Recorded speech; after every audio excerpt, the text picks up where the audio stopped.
दोस्तों,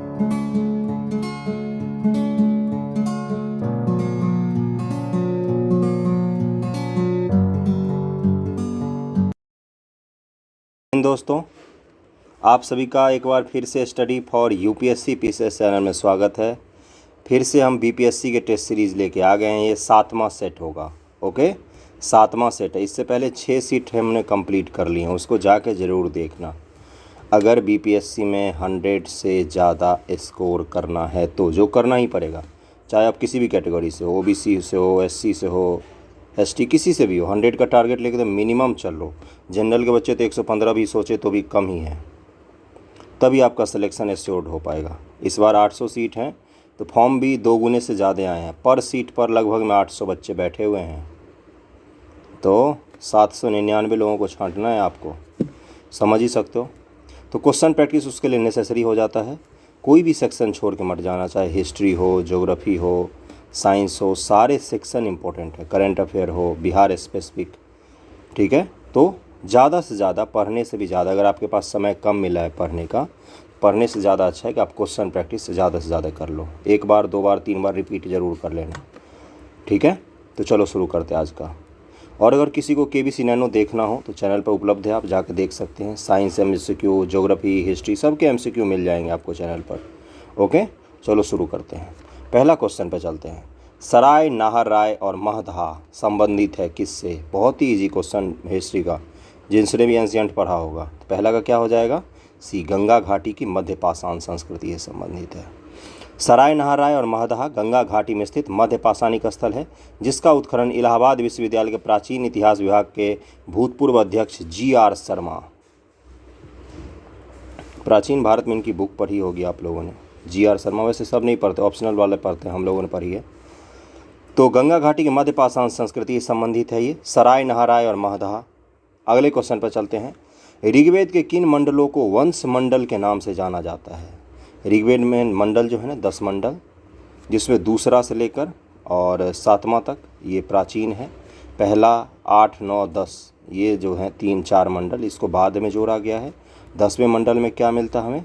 पुरुष सूक्त मिलता है। पुरुष सूक्त, जिसमें ये बताया गया है कि भगवान विष्णु के जंघा से वैश्यों का उदय हुआ, मस्तक से ब्राह्मणों का, हाथ से क्षत्रिय का, पैर से शूद्र का। मतलब कहने का ये कि जातवाद का कहाँ पर मिलता है? 10वें मंडल में मिलता है।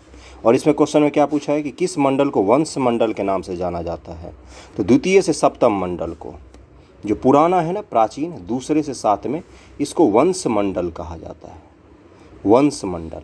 बाकी पहला, 8वां, 9वां और 10वां ये बाद में जोड़े गए हैं, ठीक है। ऋग्वेद के द्वितीय से सप्तम मंडलों को वंश मंडल कहा जाता है। द्वितीय सप्तम मंडल तक प्रत्येक मंडल एक एक ऋषि वंश का है। द्वितीय से सप्तम तक प्रत्येक जो है वो एक एक ऋषि वंश का है। सबकी एक मंडल की रचना एक ऋषि ने की है, ठीक है। तृतीय विश्वामित्र ऋषि का लिखा हुआ है, जिसमें गायत्री मंत्र आता है। द्वितीय है मंडल गुत्समत ऋषि का लिखा हुआ है। चतुर्थ है मंडल वामदेव ऋषि का। पंचम है अत्रेय का। षष्ठम है मंडल भारद्वाज ऋषि का। और सप्तम मंडल है वशिष्ठ ऋषि का। ओके, तो 7 मंडल अलग अलग ऋषियों द्वारा लिखा गया है। 7 के नाम PDF में आपको मिल जाएंगे, उनको याद कर लेना। ओके, पूछ सकता है ये 7 के नाम में से किसी का भी उठा के पूछ लेगा। जैसे तीसरा किसका है? विश्वामित्र का। उसमें क्या है? गायत्री मंत्र की चर्चा जो है, जो गायत्री मंत्र होता है उसकी चर्चा। तीसरा क्वेश्चन है कि सिंधु सभ्यता संबंधित है प्रागैतिहासिक युग से, आद्य ऐतिहासिक युग से, ऐतिहासिक युग से, उत्तर ऐतिहासिक युग से। तीसरा क्या हो जाएगा? आद्य ऐतिहासिक युग। इतिहास का ऐसा विभाजन होता है। आद्य ऐतिहासिक युग का मतलब क्या हुआ? इसके हमारे पास लिखित वो तो हैं, लेकिन हम उसको पढ़ नहीं पाए हैं आज तक, ठीक है। प्रागैतिहासिक में क्या होता है? इसमें सिर्फ हमें प्रमाण मिलता है उनके होने का। बर्तन मिल जाए, मृदभांड मिल जाए, कुल्हाड़ी मिल जाए, जिससे हम ये लगाते हैं कि अच्छा यहाँ पर कोई संस्कृति रही होगी। आद्य ऐतिहासिक में उनके हमें लिखे हुए मिलते हैं, लेकिन हम उसको आज तक पढ़ नहीं पाए हैं। ऐतिहासिक युग का मतलब होता है जिसका लिखित हमें मिलता है प्रमाण, कि उस समय की संस्कृति कैसी रही होगी, कैसा समय रहा होगा। तो ये हड़प्पा कौन सा है? आद्य ऐतिहासिक। आज तक हम इसकी लिपि पढ़ नहीं पाए हैं। ब्रुस्टोफेडन लिपि है हड़प्पा की, यानी कि पहला लाइन लिखेंगे हम इधर से इधर की तरफ, तो दूसरा लाइन लिखेंगे हम इधर से इधर की तरफ, फिर तीसरा लाइन कहाँ से कहाँ लिखेंगे? इधर से इधर की तरफ। ठीक है, ब्रूस्टोफेड लिपि इसको कहते हैं, ये भी क्वेश्चन पूछा है। चौथा क्वेश्चन है कि जैन साहित्यकृत परिशिष्ट पर्वन किस कृति का परिशिष्ट है। जैन साहित्यकृत परिशिष्ट पर्वन जो है वो किस कृति का परिशिष्ट है। मूल सूत्र, त्रिष्टाशीसाल का पुरुष चरित्र, उपनीति भवन प्रपंच कथा, प्रबंध चिंतामणि। चौथा क्या हो जाएगा, बी, त्रिशाशिष्ट साल का पुरुष चरित्र। मूल सूत्रों की संख्या कितनी है जैन ग्रंथ में, 4। इनमें जैन धर्म के उपदेश हैं, भिक्षुओं के कर्तव्य हैं, विहार के जीवन हैं और यम नियम आदि का वर्णन है। ये है कौन कौन सा, उत्तराध्ययन, उत्तराध्ययन पहला। दूसरा है षड्वाशयक, षड्वाशयक, ओके। तीसरा है 10 वैकालिक, 10 वैकालिक। ये आपको पीडीएफ में मिल जाएगा, इन सब को याद नहीं करना है। जो टेस्ट आगे बढ़ा है इस किताब में तो टेस्ट का थोड़ा सा स्तर बढ़ता गया है, इसीलिए ऐसे क्वेश्चन आ रहे हैं, ठीक है। और चौथा कौन सा है, पिंड निर्युक्ति या पक्षिक सूत्र। ये चारों सूत्र हैं, मूल सूत्र हैं जैन धर्म के। तो हमें बस ये याद रखना है कि जैन साहित्यकृत परिशिष्ट पर्वन कृत जो किस कृति का है, तो वो त्रिशाशिष्टाल का पुरुष चरित्र कृत का है ये, ओके। अगले पर चलते हैं। पत्थर पर प्राचीनतम शिलालेख किस भाषा में थे। प्राचीनतम शिलालेख पूछा है, पत्थर पर किस भाषा में थे। तो पांचवा क्या हो जाएगा, सी, प्राकृत भाषा में थे, प्राकृत भाषा में, ओके। अगले पर चलते हैं। छठा है कि दिल्ली का कौन सा सुल्तान मंगोल नेता चंगेज खां का समकालीन था। चंगेज खां का समकालीन पूछा ही है, तो छठा क्या हो जाएगा, छठा का हो जाएगा ए, इल्तुतमिश था, इल्तुतमिश, ओके। इल्तुतमिश मंगोल नेता चंगेज खां का समकालीन था, ठीक है। 1210 में इल्तुतमिश शासक बना था, 1210, ठीक है। 1206 से कौन था शासक, कुतुबुद्दीन ऐबक। अगला पर चलते हैं। निम्न से किसको 1000 दिनारी की पदवी दी गई थी। 1000 दिनारी की पदवी निम्न से किसको दी गई थी। तो सातवां क्या हो जाएगा, मलिक कफूर को। मलिक कफूर को 1000 दिनारी कहा जाता था। इसे अलाउद्दीन खिलजी ने गुजरात विजय के दौरान 1000 दिनार में खरीदा था इसको, ठीक है। अगले पर चलते हैं। आठवां, दिल्ली किस सुल्तान ने सर्वप्रथम मुस्लिम स्त्रियों को दिल्ली के बाहर स्थित मज़ारों पर जाने पर प्रतिबंध लगा दिया था। दिल्ली के बाहर मज़ार पर जाने से स्त्रियों को प्रतिबंध लगा दिया गया था। तो 8 का क्या आंसर हो जाएगा, सी, फिरोज शाह तुगलक, फिरोज शाह तुगलक। इसके अच्छे सुधार भी हैं, लेकिन इसका खराब सुधार, कट्टर इस्लामिक होने के चक्कर में इसने बहुत सारे खराब सुधार किए। इसको बर्नी क्या लिखता है कि पहला सच्चा मुसलमान शासक था, बर्नी लिखता है फिरोज शाह तुगलक के लिए। बर्नी खुद कट्टर लेखक था एक। शेर शाह का उत्तराधिकारी कौन था, ये पूछा है। तो 9 का क्या हो जाएगा, इस्लाम शाह, इस्लाम शाह था। इस्लाम शाह। शेर शाह कब गद्दी पर बैठा था, शेर शाह बैठा था 1545 से 1553 तक, ठीक है। और सॉरी, ये इस्लाम शाह बैठा 1545 से 1553 तक रहा वो शासक, ठीक है। 1545 से 1553 तक, ओके। इसकी सबसे बड़ी देन क्या है इस्लाम शाह की, जो इस्लामिक लॉ होते हैं ना, उसको संहिताबद्ध कर दिया इसने। एक उसका सिविल कोड बना दिया, कोड में बहुत सारे नियम कायदों को शामिल किया था इसने, इस्लामिक लॉ का कोड बना दिया था। 10वां है कि शेर शाह के अंतर्गत गुप्तचर विभाग का शीर्ष अधिकारी कौन था। तो इसका क्या हो जाएगा, बरीद ए मुमालिक को कहा जाता था गुप्तचर विभाग का शीर्ष अधिकारी शेर शाह के समय में, बरीद ए मुमालिक। 11वां क्वेश्चन है कि निम्नलिखित में से किसने अपना जीवन दारा सिकोह के तोपची के रूप में प्रारंभ किया था। मनुची, बर्नियर, टैवर्नियर, ऑस्टिन। इसका क्या हो जाएगा आंसर, इसका आंसर हो जाएगा 11 का ए, मनुची। मनुची इतावली का है, इतावली राती था, इतावली इटली से आया था, ठीक है। तो ये मनुची जो था, ये दारा सिकोह जो था औरंगजेब का बेटा, उसके तोपखाने में तोपची का काम करता था ये, ओके। आगे चलते हैं। भारत में यूरोपीय शक्तियों के प्रवेश के संदर्भ में निम्न से कौन सा कथन सही नहीं है, ये पूछा है। पुर्तगालियों ने 1499 में गोवा पर कब्जा कर लिया, ले ये ऑप्शन ही गलत दे दिया। कब किया है, 1510 में। फ्रांसिस्को डी अल्मीरा प्रथम पुर्तगाली वायसराय था। उसने ब्लू वाटर पॉलिसी अथवा शांत जल की नीति अपनाई। 1509 में इसने संयुक्त मुस्लिम बेरे को पराजित किया और इसने हिंद महासागर पुर्तगाली सागर के रूप में परिवर्तित हो गई थी। हिंद महासागर पुर्तगाली सागर के रूप में परिवर्तित कर दिया था इसने। और उसने भारत में पुर्तगाली बस्ती बसाने के उद्देश्य से यहाँ की स्त्रियों से विवाह किया और 1510 में बीजापुर के शासक से गोवा छीना था। ये भी पूछता है, ये भी पूछेगा आपसे कि किस शासक से इसने गोवा छीना था, तो बीजापुर के शासकों से गोवा को छीना था। कब छीना था? 1510 में। किसने छीना था? Francisco de Almeida. तो सबसे पहले कौन आएगा? Vasco D gamma. Vasco D gamma याद करने का सबसे अच्छा ट्रिक है ये, वास्को डी गामा। अब कौन आएगा? अल्मीडा। अल्मीडा आ गया, अल्मीरा आ गया। अल्मीरा के बाद क्या आएगा? किताब। किताब को इंग्लिश में क्या बोलते हैं? बुक। तो अलबुकर्क आएगा इसके बाद। अल्मीरा के बाद अलबुकर्क, अलबुकर्क बुक, ठीक है, अल्मीरा। तो अब कभी नहीं भूलोगे। 1510 में इसने गोवा छीना था, तो ये आंसर ही गलत था, बाकी तीनों सही है। अंग्रेजों ने अपना पहला कारखाना दक्षिण भारत में मछलीपट्टनम में लगाया, सही है। पूर्वी भारत में अंग्रेजी कंपनी ने 1633 में उड़ीसा में पहला कारखाना लगाया, ये भी सही है। डुपेले के नेतृत्व में फ्रांसीसियों ने 1746 में मद्रास पर कब्जा किया, ये भी सही है। अगले क्वेश्चन पर चलते हैं कि मार्च 1784 मुख्य रूप से निम्नांकित के आग्रह पर मंगलौर की संधि हुई थी। मार्च 1784 में किसके आग्रह पर मंगलौर की संधि हुई थी? 13 का क्या हो जाएगा? लॉर्ड मैकटर्नी। इसके आग्रह पर मंगलौर की संधि हुई थी टीपू सुल्तान और अंग्रेजों के बीच में। संधि के अनुसार दोनों पक्षों ने एक दूसरे के विजित प्रदेशों को लौटा दिया था। ओके, और इसके बाद द्वितीय आंग्ल मैसूर समाप्त हुआ था। तो द्वितीय आंग्ल मैसूर के बाद कौन सी संधि हुई थी? मैंगलोर की संधि हुई थी। ये याद रखना, बहुत बार पूछता है। 14 नंबर है कि भारत में ब्रिटिश शासन के दौरान द्वैध शासन व्यवस्था निम्नलिखित में किस अधिनियम द्वारा प्रारंभ की गई? ये पूछा है, प्रारंभ की गई द्वैध शासन व्यवस्था। तो 14 का क्या हो जाएगा? भारत सरकार अधिनियम 1919 ईस्वी द्वारा। आरक्षित और हस्तांतरित विषय जो पहली बार लाया गया, याद होगा अगर एक्ट पढ़ा होगा नन्हों मुन्नों बालकों, तो 1919 ईस्वी में शुरू किया गया है वो, ठीक है। आरक्षित और हस्तांतरित विषय वाला 1919 से बहुत कुछ हुआ है। एक्ट पढ़ना इसका must, very very important. VVI 1909 से लेकर 1935 तक तीनों। 15 है कि अवध के नवाब वाजिद अली शाह को ईस्ट इंडिया कंपनी ने गद्दी से उतार दिया था।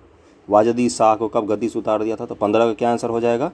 1856 में। इसी के बाद तो अवध के नवाब को अवध हड़पने के कारण 1857 में हम पढ़ते हैं कारण में कि अवध का ज़बरदस्ती हड़पा गया। तो वही तो 1857 में हम पढ़ते हैं ना कि विद्रोह का एक बड़ा कारण था, तो 1856 उतारा गया था। ओके, अगले पर चलते हैं। पहली बार भारतवर्ष की औसत प्रति व्यक्ति आय का सांख्यिकीय अनुमान प्रस्तुत करने वाला कौन था? भारत के पहली बार की सबका औसत प्रति व्यक्ति आय किसने निकाला था? ये तो 16 का क्या हो जाएगा? दादा भाई नेहरू। 2 मई 1867 को भारत में वर्ष की औसत प्रति व्यक्ति आय का सांख्यिकीय अनुमान लगाया था इन्होंने 1867 में। और जबकि प्रथम वैज्ञानिक जो साइंटिफिक तरीका से किसने लगाया अनुमान, ये बहुत बार पूछा है, doctor VK Rao, VKR Rao, VKR Rao. इस पर मैं सही से नहीं लिख पा रहा हूँ। VKR राव, VKR राव, इसने सबसे पहली बार लगाया था वैज्ञानिक तरीके, साइंटिफिक तरीके से। वैसे सबसे पहले किसने लगाया? तो दादा भाई नेहरू जी ने लगाया था। ओके, अगले क्वेश्चन पर चलते हैं। 17 नंबर पर 1857 के विद्रोह के समय बैरकपुर में कौन ब्रिटिश कमांडिंग ऑफिसर था? BPSC का फेवरेट क्वेश्चन। तो 17 क्या हो जाएगा आंसर? 17 का हो जाएगा C, हैरसे। हैरसे था। 1857 के विद्रोह के समय बैरकपुर में ब्रिटिश कमांडिंग अफसर हैरसे था। और 29 मार्च 1857 को बैरकपुर के छावनी में 34वीं NI रेजिमेंट थी। 34वीं 34th ये भी पूछा है, NI रेजिमेंट थी। और रेजिमेंट के मंगल पांडे ने लेफ्टिनेंट बाग और मेजर सार्जेंट ह्यूरसन को गोली मार दी थी, ठीक है। और उसके बाद उनको फांसी दे दी गई थी। 18वां क्वेश्चन है कि महात्मा गांधी और उनकी विचारधारा से प्रभावित होने वाला पहला जनजातीय नेता कौन था? ये तो UPSC ने भी पूछा है। 18 क्या आंसर हो जाएगा? C, अल्लारी सीताराम राजू। रंपा विद्रोह के नेता थे। किस विद्रोह के? रंपा। सीताराम राजू नामक एक गैर आदिवासी नेता थे जिन्होंने ज्योतिष और शारीरिक उपचार संबंधी शक्तियों से युक्त होने का दावा किया था। शीघ्र ही आंध्र प्रदेश की लोक कथाओं के नायक हो गए थे। कहाँ के थे ये? आंध्र प्रदेश के, ठीक है। तो अल्लारी सीताराम राजू इसका आंसर हो जाएगा।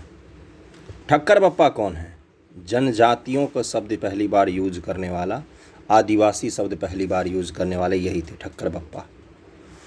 19 है कि भारतवर्ष का सर्वप्रथम किसान आंदोलन था। चंपारण, बारदोली, बिजोलिया, बेगू, कौन सा सर्वप्रथम किसान आंदोलन था? 19 का क्या आंसर हो जाएगा? D, बिजोलिया आंदोलन। बिजोलिया आंदोलन मैं पढ़ देता हूँ। प्रश्नगत विकल्पों में दिए गए किसान आंदोलन सबसे प्राचीन है बिजोलिया आंदोलन। मेवाड़ रियासत के बिजोलिया, वर्तमान भीलवाड़ा जिले, राजस्थान, 1913 में हुआ था ये। किसानों द्वारा लगान न देने का आंदोलन चलाया गया था। इस आंदोलन का नेतृत्व साधु सीताराम दास ने किया था और फतेह लाल चरण और ब्रह्मदेव ने। तो साधु सीताराम दास जी ने बिजोलिया आंदोलन का नेतृत्व अभी का जो राजस्थान का भीलवाड़ा जिला है वहाँ पर किया था। सबसे पुराना कृषि आंदोलन कौन सा हो गया? बिजोलिया आंदोलन 1913 आंदोलन की बात कर रहा है। 20 सामाजिक तथा धार्मिक सुधार आंदोलनों का प्रारंभ किस क्षेत्र से हुआ? सामाजिक और धार्मिक सुधार आंदोलनों का प्रारंभ किस क्षेत्र से हुआ? तो 20 का क्या हो जाएगा? बंगाल के क्षेत्र से हुआ। सारे सामाजिक आंदोलन जो हुए हैं शुरुआत बंगाल से ही तो हुआ। और एक चीज़ ऊपर वाले में एक चीज़ और बता दूं, ये जो हैं इन ऑप्शंस में बिजोलिया आंदोलन सबसे पहले हुआ है। अगर इसमें कोई और ऑप्शन दे देगा तो आंसर बदल सकता है। जैसे नील विद्रोह जो है वो भी तो कृषक हिंसक आंदोलन ही था, लेकिन वो कब हुआ है? वो हुआ है 1857 के ठीक एक साल पहले, ठीक है। और ठीक एक साल बाद संथाल हुआ था, ठीक है ना। तो ये भी याद रखना। तो इनमें से सबसे पहले हुआ था बिजोलिया। अगले पर चलते हैं। सामाजिक धार्मिक सुधार आंदोलन सबसे पहले कहाँ हुआ? बंगाल में हुआ। बंगाल में जब अंग्रेज गए वहाँ पर शिक्षा दीक्षा की व्यवस्था शुरू हुई। सबसे अधिक शोषण जहाँ पर हुआ सबसे पहले, इसलिए वहीं पर सबसे ज़्यादा पहले आंदोलन धार्मिक और सामाजिक सुधार आंदोलन शुरू हुए। राजा राम मोहन राय जो हैं उनसे शुरू करते हैं हम जब भी इतिहास पढ़ना शुरू करते हैं। ब्रह्म समाज वगैरह सब जो आता है, फिर प्रार्थना समाज आता है, फिर रामकृष्ण मिशन बनता है। वहीं पर बहुत सारे थियोसॉफिकल सोसाइटी मद्रास में फिर बनती है दक्षिण भारत में, ठीक है। तो इसी तरह से शुरू होता है आंदोलन। तो पहला कहाँ है? बंगाल में है। अगला है किसानों किसके द्वारा मंदिर में प्रवेश के अधिकार की प्रस्तुति के कारण 1899 में तिरुनवेली में भयंकर दंगे हुए थे। इस देश के जो हमारे देश में SC ST समुदाय हैं उनको मंदिर में प्रवेश करने के लिए भी लड़ना पड़ा है। तो समझ सकते हो आप हम कैसी स्थिति में रहते थे। उसके कारण 1819 में दंगे हुए तिरुनवेली में। कहाँ पर हुए भाई? तो कि इसका क्या आंसर हो जाएगा? नाडार में हुए थे, नाडार में, ठीक है, दंगे हुए थे। अगले क्वेश्चन पर चलते हैं। भारत में आधुनिक शिक्षा प्रणाली की नींव किससे पड़ी थी? 1813 का चार्टर अधिनियम, 1835 का मैकाले का स्मरण पत्र जिसको माइन्यूट पत्र भी कहते हैं, मैकाले का माइन्यूट, 1882 का हंटर आयोग, 1854 का वुड डिस्पैच। तो 22 का क्या आंसर हो जाएगा? बी, 1835 का मैकाले का स्मरण पत्र। प्राच्य और पाश्चात्य विवाद जब चलता है तब उसके बाद मैकाले का माइन्यूट पत्र आता है जिसमें बोला जाता है कि समाज का जो ऊपरी वर्ग है तथाकथित सम्भ्रांत वर्ग, उसको अगर हम शिक्षा देंगे तो इससे शिक्षा रिस कर समाज के निचले वर्ग तक आ जाएगी। मैकाले का माइन्यूट पत्र 1935। 1913 के चार्टर अधिनियम में क्या हुआ था? 1 लाख रुपये भारत में शिक्षा पर खर्च किए जाने का प्रावधान किया गया था। वुड डिस्पैच के बाद क्या हुआ था? मद्रास, बम्बई और कलकत्ता में यूनिवर्सिटी की स्थापना हुई थी। कब हुई थी यूनिवर्सिटी की स्थापना? चौंकना मत, 1857 में, जब देश में विद्रोह हो रहा था। इसका आंसर क्या हो गया? इसका आंसर है बी, 1835 का मैकाले का स्मरण पत्र। 23 नंबर है 1917 में जस्टिस पार्टी की स्थापना किसने की थी? ये तो सबको पता होना चाहिए। 23 का क्या हो जाएगा आंसर? 23 का पी त्यागराज। जस्टिस पार्टी की स्थापना 1916-17 मद्रास चेन्नई में हुई थी। इसके संस्थापक TM नायर, पी त्यागराज चेट्टी और कौन थे? और थे CN मुदलियार। और गैर ब्राह्मण वाले इस दल का वास्तविक नाम था दक्षिण भारतीय लिबरल फेडरेशन। दक्षिण भारतीय लिबरल फेडरेशन, याद रखना। जस्टिस पार्टी का गैर ब्राह्मण वाला पार्टी था। दक्षिण भारत में क्यों हुए हैं इतने ब्राह्मणवादी विरोधी आंदोलन? क्योंकि दक्षिण भारत में ना, जैसे उत्तर भारत में बहुत सारी जातियां होती हैं, क्षत्रिय होते हैं, वैश्य होते हैं, शूद्र होते हैं, ब्राह्मण होते हैं। दक्षिण भारत में 2 ही होते हैं। कौन कौन से? एक होगा उच्च वर्ण का, एक होता है निम्न वर्ण का। मूल रूप से यही 2 होते हैं। इसीलिए इनमें बहुत ज़्यादा टकराव होता था। हद से ज़्यादा वहाँ पर जातिवादी कट्टरता अधिक है उत्तर भारत से, कम नहीं है कोई, ठीक है। इसीलिए वहाँ पर हुए हैं। तो इसका आंसर क्या था? पी त्यागराज। अगले पर चलते हैं। 24 है कि भारतीय स्वतंत्रता संग्राम के दौरान निम्नलिखित में से किसने प्रस्तावित किया कि स्वराज को सभी प्रकार के विदेशी नियंत्रण से मुक्त संपूर्ण स्वतंत्रता के रूप में परिभाषित किया जाए? किसने ऐसा बोला था कि स्वराज को सभी तरह के बंधन से मुक्त रखना है? तो 24 का क्या आंसर हो जाएगा? मौलाना हसरत मोहानी। बी आंसर हो जाएगा 24 का बी। स्वराज शब्द का सबसे पहले प्रयोग कहाँ हुआ था? 1906 में कांग्रेस के कलकत्ता अधिवेशन दादा भाई नौरोजी जी ने किया था। और हसरत मोहानी ने भारतीय स्वतंत्रता संग्राम के दौरान स्वराज को विदेशी नियंत्रण से मुक्त करने के लिए बोला था। 25 है 1935 में ऑल इंडिया किसान कांग्रेस का अधिवेशन कहाँ हुआ था? 1935 में ऑल इंडिया किसान कांग्रेस बोल रहा है, तो 25 का क्या हो जाएगा आंसर? 25 का हो जाएगा सी, लखनऊ में हुआ था। ठीक है, 1935 से लखनऊ में हुआ था। ठीक है, अगले पर चलते हैं। 26 है कि वर्ष 1938 के भारतीय राष्ट्रीय कांग्रेस के हरिपुरा अधिवेशन की अध्यक्षता किसने की थी? हरिपुरा अधिवेशन पूछ रहा है, तो 26 का क्या आंसर हो जाएगा? सुभाष चंद्र बोस ने की थी। इसके बाद कौन सा हुआ था 1939 में? त्रिपुरी हुआ था, जिसके अध्यक्षता के लिए वो जीत गए थे सुभाष बाबू, लेकिन गांधी जी के खड़े हुए थे पट्टाभी सीतारामैया कैंडिडेट थे गांधी जी द्वारा, वो हार गए थे। तो कांग्रेस में अपना समर्थन उन्होंने देखा कि मेरा कम हो रहा है सुभाष चंद्र बोस, और गांधी जी के कारण गुटबंदी हो रही, तो उन्होंने फिर छोड़ दिया था। 1939 में त्रिपुरी अधिवेशन की अध्यक्षता छोड़ दी थी, और उसके बाद वो तो आईएनए उन्होंने बना लिया और वर्ल्ड वॉर द्वितीय शुरू हो गया था। अगले पर चलते हैं। 27 असहयोग एवं बहिष्कार का और फॉरवर्ड ब्लॉक भी पार्टी बनाया था उन्होंने। कौन सा पार्टी बनाया था? Forward block. आज भी है ये पश्चिम बंगाल में पार्टी, फॉरवर्ड ब्लॉक। ठीक है ना, कांग्रेस से अलग पार्टी बनाया था। ये भी पूछा है कांग्रेस की अलग पार्टी थी या कांग्रेस के अंदर ही थी, तो कांग्रेस अलग करके एक पार्टी बनाई थी उन्होंने, सुभाष चंद्र बोस ने। 27 है कि असहयोग और बहिष्कार का कार्यक्रम कांग्रेस ने कहाँ अपने विशेष अधिवेशन में पारित किया था? असहयोग और बहिष्कार का विशेष अधिवेशन के तहत पारित किया गया था। 27 का क्या आंसर हो जाएगा? डी, कलकत्ता में। कब हुआ था? 1920 में, 1920 ईस्वी में। अगला है कि 28 नंबर की भारत के मुसलमानों के लिए सर्वप्रथम एक अलग राज्य की मांग करने वाला व्यक्ति कौन था? 28 का क्या आंसर हो जाएगा? बी, मोहम्मद इकबाल, जिसने कभी ये गाना लिखा था, सारे जहाँ से अच्छा हिंदुस्तान हमारा। ये गाना सर्च करना इंटरनेट पर जो है ना, इसका फुल फॉर्म वाला वो बहुत ही अलग है। सारे जहाँ से अच्छा जिसने लिखा, उसी ने फिर पाकिस्तान की मांग भी कर डाली। चलो आगे बढ़ते हैं। 29 है, गांधी जी का एक मुख्य लेफ्टिनेंट अनसुईया बेन किसकी बहन थी? गांधी जी की एक मुख्य लेफ्टिनेंट अनसुईया बेन किसकी बहन थी, ये पूछा है। तो 29 का क्या आंसर हो जाएगा? अम्बालाल साराभाई की बहन थी, ये दिया है। प्रसिद्ध उद्योगपति अम्बालाल साराभाई की बहन अनसुईया बेन स्वतंत्रता आंदोलन में गांधी जी के प्रमुख सहयोगी थी। लेफ्टिनेंट गलत शब्द है, सहयोगी। अहमदाबाद मिल मजदूर आंदोलन में अनसुईया बेन ने गांधी जी का सहयोग किया था। 30 है कि भारत के स्वतंत्रता आंदोलन के दौरान महात्मा गांधी द्वारा स्थापित साबरमती आश्रम किस नगर के बाहर स्थित है? साबरमती आश्रम कहाँ है? जितने भारत विदेशी आते हैं, बड़े बड़े प्रधानमंत्री वगैरह सभी विदेशी राष्ट्रपति, उनको घूमने ले आते हैं हमारे प्रधानमंत्री साबरमती आश्रम। तो कहाँ पर है वो? अहमदाबाद में, अहमदाबाद के बगल में। ठीक है।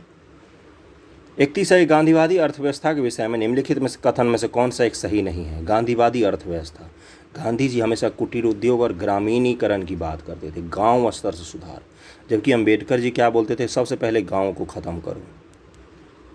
क्यों बोलते होंगे, समझना चाहिए हमें, क्यों बोलते? उन्होंने बोला था कि गांव को पहले ख़त्म करो। क्यों? उन्होंने बोला कि गांव में जातिवाद होती है। ठीक है। गांधी जी क्या बोलते थे कि नहीं, गांव से ही शुरू करो। अलग थे दोनों के, वैचारिक मतभेद थे, लेकिन चाहते तो देश का भला ही थे। तो 31 का क्या आंसर हो जाएगा? 31 का होगा डी, वे यूएसए में मशीनीकरण के पक्षधर नहीं थे गांधी जी। वे अहिंसा पर आधारित अर्थव्यवस्था पर बल देते थे, सही है ये। केंद्रीय शोषण और असमानता को जन्म देता है, केंद्रीकरण शोषण और असमानता को जन्म देता, गांधी जी ऐसा मानते थे। अतएव अहिंसक सामाजिक संरचना केंद्रीकरण विरोधी है। वे भारत में मशीनीकरण के पक्षधर नहीं थे, ये भी सही है। ठीक है, इसका डी है कि वे यूएसए मशीनीकरण के पक्षधर नहीं थे, ये सही नहीं है। वो यूएसए से उनको क्या लेना देना, भारत में मशीनीकरण के पक्षधर नहीं थे वो। बम्बई मिल हैंड्स एसोसिएशन की स्थापना किसने की थी? बहुत बार पूछा है ये। 32 का क्या आंसर हो जाएगा? एनएम लोखंडे, एनएम लोखंडे ने किया था। सितंबर 1884 में, 1884 ईस्वी में किया गया था। 33 नंबर क्वेश्चन है, कथन कारण 1930 के दशक के आरंभ में भारतीय राष्ट्रवादी लहर में श्रमिक भागीदारी का प्रभाव था। कारण दिया कि श्रमिक नेता भारतीय राष्ट्रीय कांग्रेस की विचारधारा को बुजुर्गवा और प्रक्रियावादी मानते थे। तो 33 का क्या हो जाएगा आंसर? बी। ए और आर दोनों सही हैं, लेकिन ए सही की व्याख्या नहीं करता उसका। साम्यवादी प्रभाव बढ़ गया था जब 1917 में रूस की क्रांति होती है। उसके बाद पूरी दुनिया में, भारत में फिर 1925 में क्या होती है? साम्यवादी सरकार की, साम्यवादी दल की गठन होती है, सीपीआई। ताशकंद में एमएन राय करते हैं। तो उसके बाद से क्या हुआ, भारत में जब वैसे ही साम्यवादी चीज़ें बढ़ती हैं ना, तो वैसे ही श्रमिक आंदोलन, मजदूर आंदोलन ये बढ़ जाते हैं देश में। इसका कारण ये था, ना कि ये था। तो कथन कारण दोनों ही स्टेटमेंट सही है, लेकिन ये कारण व्याख्या नहीं करता इसका। 34 है कि असहयोग आंदोलन के प्रभाव से कौन सी एक घटना घटित नहीं हुई थी? भारतीय शिक्षण संस्थानों की स्थापना, स्वदेशी का प्रोत्साहन, ब्रिटिश अदालतों का बहिष्कार, महिलाओं को मताधिकार, या ऑप्शन ई। तो 34 का क्या हो जाएगा? डी, महिलाओं का मताधिकार असहयोग आंदोलन का प्रभाव के कारण नहीं हुआ था। ठीक है। असहयोग आंदोलन कब शुरू हुआ था? 1 अगस्त 1920 को। डेट सहित याद रखना, पूछ लेता है कभी कभी। अगस्त में बहुत सारे हुए हैं। 1 अगस्त को ये हुआ था। 8 अगस्त को कौन सा हुआ है? भारत छोड़ो आंदोलन हुआ है 1942 में।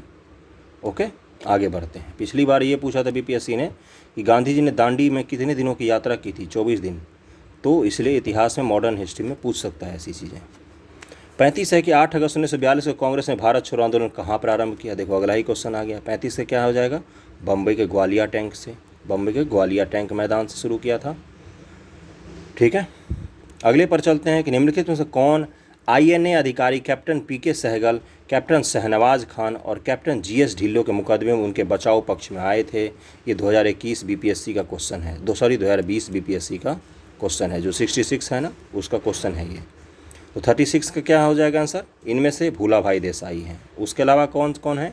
काटजू हैं, जिन्ना भी हैं इसमें शामिल, और जवाहरलाल नेहरू भी शामिल हैं। इसके अलावा भूला भाई देसाई भी हैं, भूला भाई देसाई भी हैं, और इसके अलावा फिर वो तेज बहादुर सप्रू भी शामिल हैं। कौन कौन से हो गए? तेज बहादुर सप्रू हो गए, भूला भाई देसाई हो गए, काटजू हो गए, पंडित नेहरू हो गए, और मुस्लिम लीग ने भी समर्थन किया था। अगला है 37, निम्नलिखित में से कौन सा एक स्थान भारतीय मानक समय यमयोत्तर के सबसे नज़दीक स्थित है? जो 82.5 डिग्री है उसके सबसे नज़दीक स्थित है। तो 27 का 37 से क्या हो जाएगा? डी मिर्ज़ापुर है, मिर्ज़ापुर कालीन भैया वाला। 38 है कि हिमालय पर्यायवाची है किसका? महान हिमालय का, मध्य हिमालय का, शिवालिक का, ट्रांस हिमालय का। तो 38 का क्या हो जाएगा आंसर? महान हिमालय को ही हिमालय हम कहते हैं। ट्रांस हिमालय की सर्वोच्च चोटी भारत में कौन सी है? K2 Godwin Austen. कहाँ है? POK में है, अभी पाकिस्तान ने हथिया लिया है। और महान हिमालय का सबसे ऊंची चोटी कौन सा है? सिक्किम में कंचनजंगा। अगला है कार्डेमम पहाड़ियाँ जिसकी सीमाओं पर स्थित है वे हैं कर्नाटक और तमिलनाडु, कर्नाटक केरल, केरल तमिलनाडु, तमिलनाडु और आंध्र प्रदेश। 39 का क्या हो जाएगा आंसर? 30 हो जाएगा C, केरल और तमिलनाडु की सीमा पर कार्डेमम पहाड़ी स्थित है। जो पश्चिमी घाट है ना, पश्चिमी घाट की बढ़ती सीमा यहाँ पर है स्थित कार्डेमम पहाड़ी। ओके, ये कर्नाटक और तमिलनाडु, केरल तीनों है यहाँ पर संगम पर। पश्चिमी या पूर्वी घाट जहाँ मिलती है नीलगिरी के आसपास, उससे थोड़ा सा नीचे जब जाते हैं तब केरल और तमिलनाडु की सीमा पर हमें मिलता है कार्डेमम की पहाड़ी, इलायची पहाड़ी जिसको हिंदी में बोलते हैं। 40 है कि तिब्बत के पठार की समुद्र तल से औसत ऊंचाई कितनी है? 2 किलोमीटर, 3 किलोमीटर, 5 किलोमीटर, 4 किलोमीटर। समुद्र तल से औसत ऊंचाई पूछा है, औसत ऊंचाई।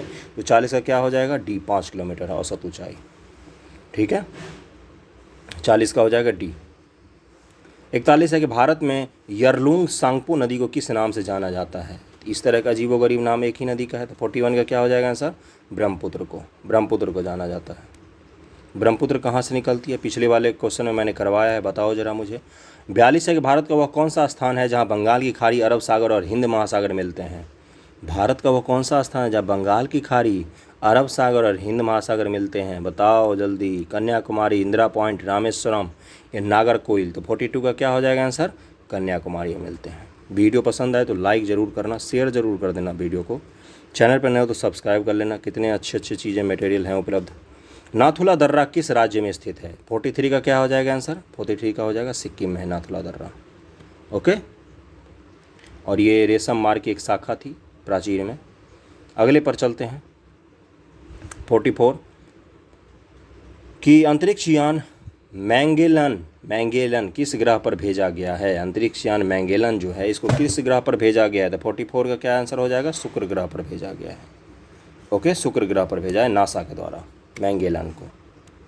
45 है कि निम्नलिखित नदियों से कौन सी विषुवत रेखा को 2 बार पार करती है? बहुत बार पूछा है, इस तरह के जीके के फैक्ट है, जनरल नॉलेज में आता है, ये तो सबको पता होता है। 45 से क्या हो जाएगा आंसर? जायरे नदी। जायरे नदी विषुवत को 2 बार काटती है। यह अफ्रीका की दूसरी सबसे बड़ी नदी है। इसका अपवाह बेसिन नील नदी से भी बड़ा है। अपवाह का बेसिन जो है वो नील नदी से भी बड़ा है।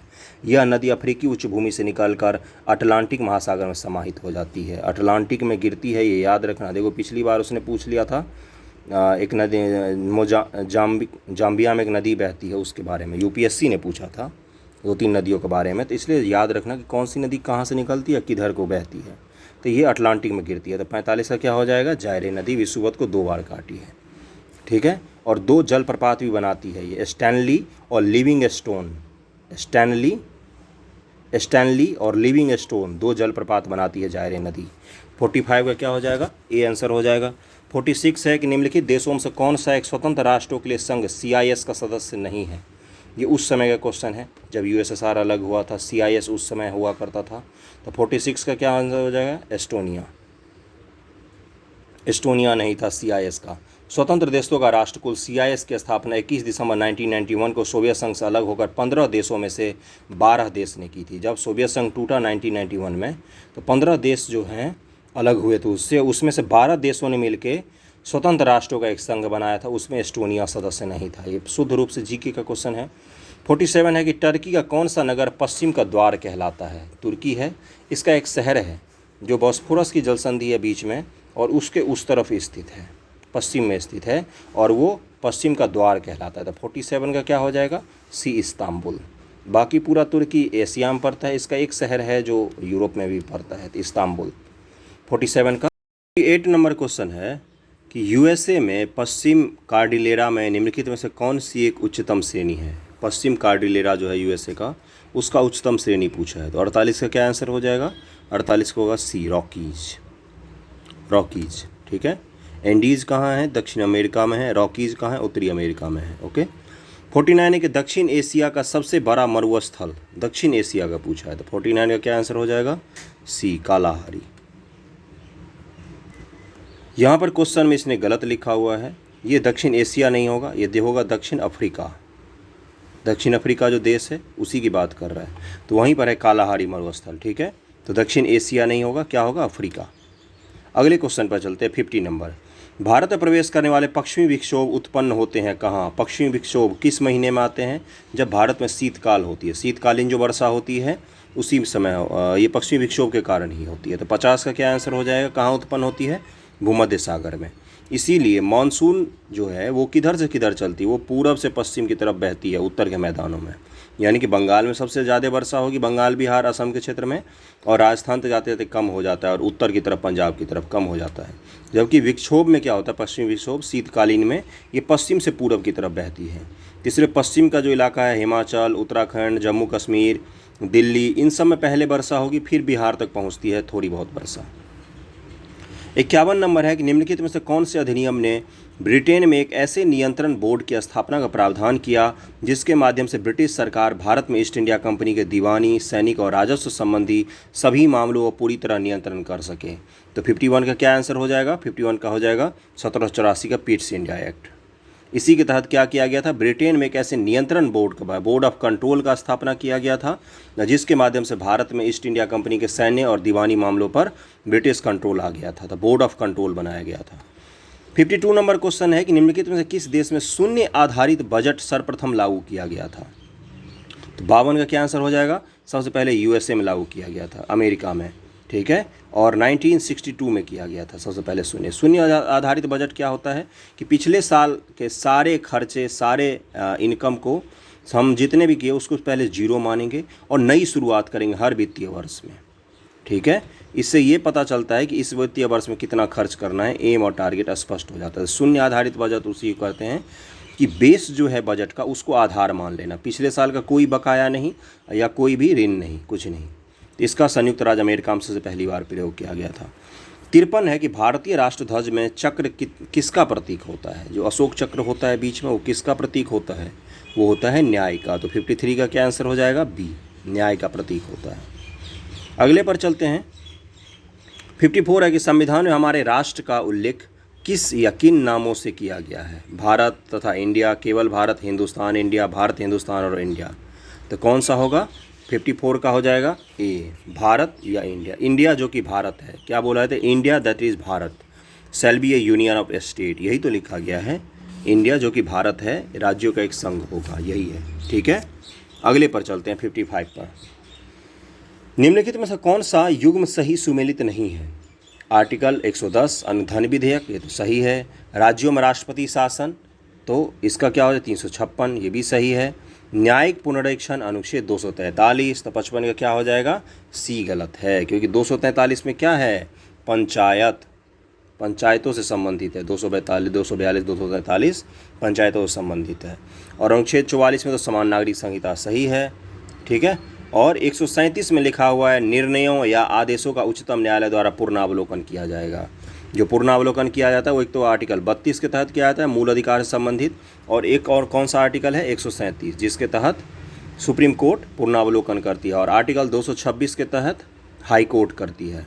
ओके, अगला है कि भारत में कितने राज्य एवं संघीय प्रदेश हैं, कितने राज्य और संघीय प्रदेश हैं। तो 56 का क्या आंसर हो जाएगा, ई हो जाएगा। तो कितने हैं टोटल अभी भारत में, 28 राज्य हैं और 8 केंद्र शासित प्रदेश हैं। 28 और 8 है।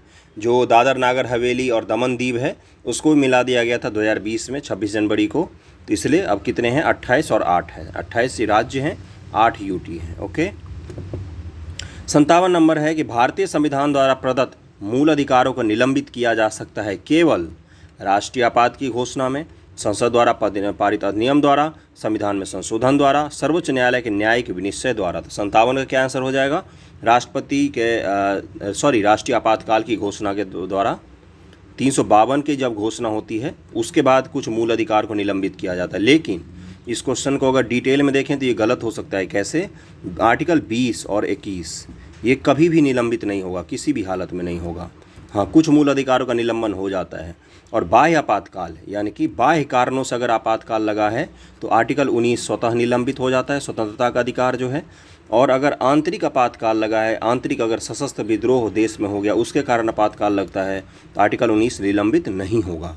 ठीक है, तो इसका आंसर क्या हो जाएगा, राष्ट्रीय आपात की घोषणा के समय मूल अधिकारों का निलंबन हो सकता है। 58 है कि किसी व्यक्ति को उसके जीवन तथा व्यक्तिगत स्वतंत्रता से विधि द्वारा स्थापित प्रक्रिया को छोड़कर अन्य किसी प्रकार से वंचित नहीं किया जा सकता। भारतीय संविधान के किस अनुच्छेद में यह प्रावधान किया गया है। ये यूपीएससी का क्वेश्चन है, तो इसका क्या आंसर हो जाएगा, सी। 58 का सी हो जाएगा। ठीक है, आर्टिकल 21 में ही तो है जीवन का अधिकार, उसी के तहत बहुत सारे अधिकार समाहित हो जाते हैं, जैसे शिक्षा अधिकार या प्राइवेसी का अधिकार, और भी बहुत सारे अधिकार हैं। 59 नंबर है कि निम्न नीति निर्देशक सिद्धांतों में से कौन सा एक भारतीय संविधान में मूलतः नहीं था। मतलब भारतीय संविधान जब बना उसमें तो नहीं था लेकिन बाद में इसको जोड़ा गया इसमें। तो 59 का क्या हो जाएगा, निःशुल्क कानूनी सहायता जो है ये मूल संविधान में डीपीएस में नहीं था, डायरेक्टिव प्रिंसिपल ऑफ स्टेट जो है उसमें समाहित नहीं था। इसको 42 संशोधन द्वारा 1976 में 39 का क में जोड़ा गया, आर्टिकल 39 का क को जोड़ा गया, जिसमें निःशुल्क कानूनी सहायता का प्रावधान किया गया और मिलता है।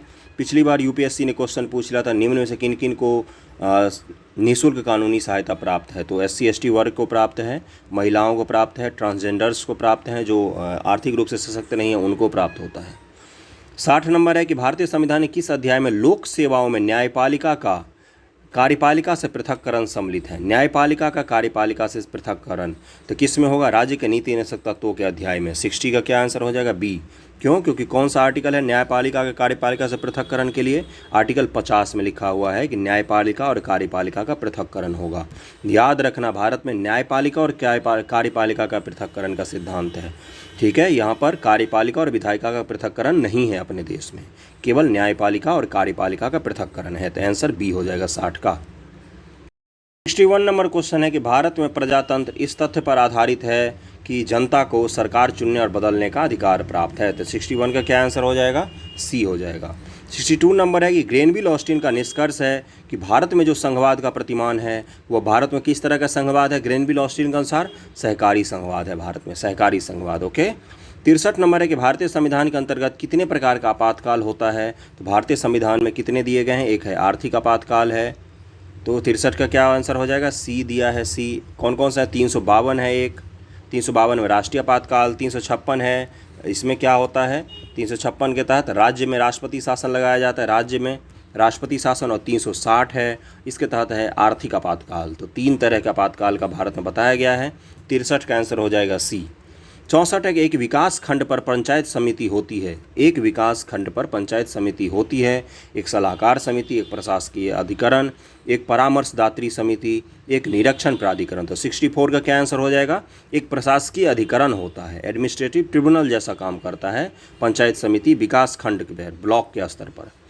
65 नंबर है कि राजकोषीय नीति के संबंध में निम्नलिखित में से कौन सा कथन सही नहीं है। राजकोषीय नीति के संबंध में पूछा है। तो 65 का, राजकोषीय नीति में कर और व्यय नीति को सम्मिलित किया जाता है, तो ये तो सही है। सही नहीं पूछा है तो ये सही है। और बी क्या है, राजकोषीय नीति का संवर्धन सार्वजनिक ऋण प्रबंधन से है, तो ये भी सही है। और इसके बाद से राजकोषीय नीति अर्थव्यवस्था मुद्रा की पूर्ति को प्रभावित करती है, बिल्कुल करती है। 65 का डी है कि राजकोषीय नीति विनिमय दर को स्थिर रखती है, नहीं विनिमय दर को स्थिर रखना राजकोषीय नीति का काम नहीं होता, तो 65 का डी आंसर हो जाएगा, डी आंसर गलत है, 65 का डी होगा। 66 है कि भारत में मुद्रा एवं साख का नियंत्रण किया जाता है सेंट्रल बैंक ऑफ इंडिया के द्वारा, इंडस्ट्रियल डेवलपमेंट बैंक के द्वारा, भारतीय रिजर्व बैंक द्वारा, तो 66 का क्या आंसर हो जाएगा, सी।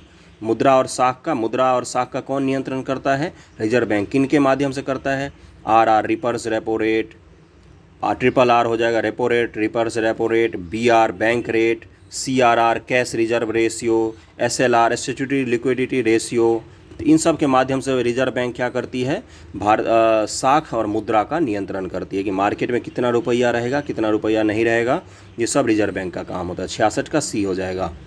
निम्नलिखित में से 67 है कि निम्नलिखित में से कौन भारत के शेयर बाजार के कार्य को नियंत्रित करता है, तो शेयर बाजार के नियंत्रण का कार्य कौन करता है, सेबी हो जाएगा। 67 का बी हो जाएगा, सेबी। इसकी स्थापना कब हुई थी, 12 अप्रैल 1992, 1992 को ईस्वी में 12 अप्रैल को स्थापित हुआ था ये सेबी। 68 है कि वैश्वीकरण की प्रक्रिया से अभिप्राय क्या है, वैश्वीकरण का क्या मतलब होता है, तो ये तो सबको पता होगा, अंतर्राष्ट्रीय व्यापार बाधाओं को खत्म कर देना, ग्लोबलाइजेशन। अंतर्राष्ट्रीय व्यापार बाधाओं को खत्म कर देंगे तो वैश्वीकरण हो गया। अपने देश में कब आया है एलपीजी गैस वाला नहीं, एलपीजी लिक्विड, ये हो गया लिबरलाइजेशन, प्राइवेटाइजेशन, ग्लोबलाइजेशन। तो कब आया है, 1991 में आया था। नरसिम्हा राव जी उस समय प्रधानमंत्री थे, वित्त मंत्री मनमोहन सिंह जी थे। 69 है कि सापेक्ष निर्धनता, रिलेटिव प्रॉपर्टी का क्या अर्थ है, दिवालियापन, व्यापार चक्र, जीवन की न्यूनतम आवश्यकताएं या आर्थिक असमानता। तो सापेक्ष निर्धनता जब भी आता है तो उसका क्या हो जाएगा, आर्थिक असमानता। यानी कि 100 आदमी अगर समाज में करोड़पति है, 100 लोग मान लो रह रहे हैं, एक समाज है छोटा सा जिसमें 100 लोग रह रहे हैं, उसमें से 80 आदमी करोड़पति हैं और जो बाकी 20 आदमी हैं उनके पास 50-50 लाख की संपत्ति है, तो इनकी तुलना में तो ये गरीब हुए ना, तो सापेक्षिक समान निर्धनता उसी को बोलते हैं, आर्थिक असमानता। 69 का डी हो जाएगा। ठीक है, ये विकसित देशों में अधिक देखा जाता है सापेक्षिक निर्धनता, और अपने यहाँ कौन सी होती है, निरपेक्ष निर्धनता। BPL लाइन बनाया जाता है अपने यहाँ कि न्यूनतम आवश्यकता की भी जब पूर्ति नहीं होती उसी को बोलते हैं BPL वाला। अपने देश में विकासशील देशों, विकसित देशों में आर्थिक असमानताएं या निरपेक्ष सापेक्ष निर्धनता होती है। 70 है कि प्रतिदर्श पंजीयन सर्वेक्षण SRS 2016 के अनुसार भारत की कुल प्रजनन दर TFR निवास अनुसार क्या थी। TFR के 2016 का पूछा है, नया वाला आया है इसलिए उसने पूछा है। टोटल फर्टिलिटी रेट पुराना, तो 70 का क्या आंसर हो जाएगा, C 2.3 थी, 2.3 टोटल फर्टिलिटी रेट। 71 है कि निम्नलिखित में से कौन सी राशि सदिश नहीं है, यानी कि वेक्टर नहीं है। वेक्टर और स्केलर क्वांटिटी तो जानते होंगे। वेक्टर क्वांटिटी कौन से होते हैं, जिसमें डायरेक्शन और मैग्नीट्यूड दोनों होता है। जैसे बल है तो बल किसी डायरेक्शन में लगेगा, लेकिन आयतन है, आयतन का कोई डायरेक्शन नहीं होता, तो ये स्केलर क्वांटिटी हो जाएगा आयतन, और बल क्या हो जाएगा, वेक्टर क्वांटिटी। तो 71 का क्या आंसर हो जाएगा, आयतन। ये वेक्टर क्वांटिटी नहीं है, ये स्केलर क्वांटिटी, इसका कोई डायरेक्शन नहीं होता आयतन का लगने का। 72 नंबर है कि मेगावाट बिजली की नापने की इकाई है जो उत्पादित की जाती है, उपभोग की जाती है, बचत की जाती है, ट्रांसमिशन में ह्रास हो जाती है। 72 का क्या हो जाएगा आंसर, जो उत्पादित की जाती है। हम पढ़ते हैं ना कि ये बिजली पावर प्लांट लग रहा है, यहाँ से 8 मेगावाट बिजली का उत्पादन होगा, तो उसी का बिजली उत्पादन में जहाँ पर होती है वहाँ पर मेगावाट में किया। तो उपभोग में तो हम किलोवाट में देखते हैं ना कि कितना किलोवाट इस बार खर्च हुआ है।